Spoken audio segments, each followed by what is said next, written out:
Hello বন্ধুরা, এই দেখো একটা পটলের রেসিপি।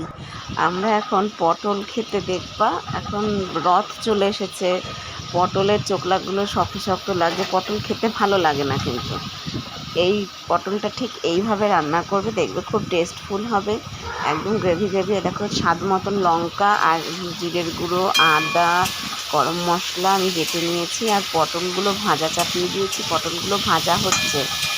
এবার পটলগুলো বেশ লাল লাল করে ভাজা হয়ে যাবে। পটলগুলো ভাজা হয়ে যাওয়ার পরে আমি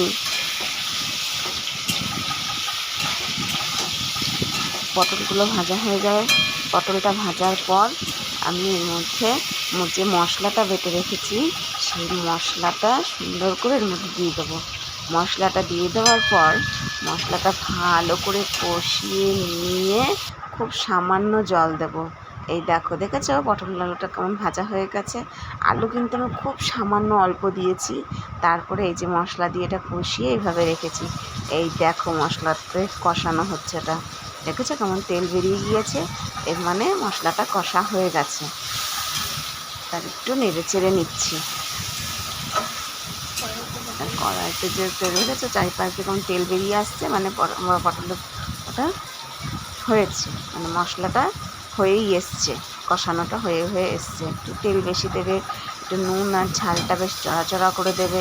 আমি কিন্তু এটাতে নামানোর সময় ঘি দিয়েছি, সেটা কিন্তু তোমাদেরকে এবারে যেই কষা হয়ে যাবে, আমার গরম জল করা ছিল, সেই গরম জল একটু এর মধ্যে দিয়ে দিলাম। এইবার এইভাবে একটু ঘেঁটে নেড়ে আমি ফুটতে দিয়ে রেখে দিয়েছি। ব্যাস এইভাবে ফুটবে জিনিসটা।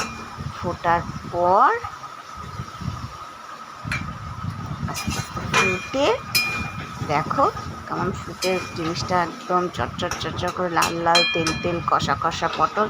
এটা কিন্তু ভাত দিয়ে খেতেও অসাধারণ লাগবে, আর রুটি দিয়েও খেতে পারো তোমরা, খুব টেস্টফুল হবে।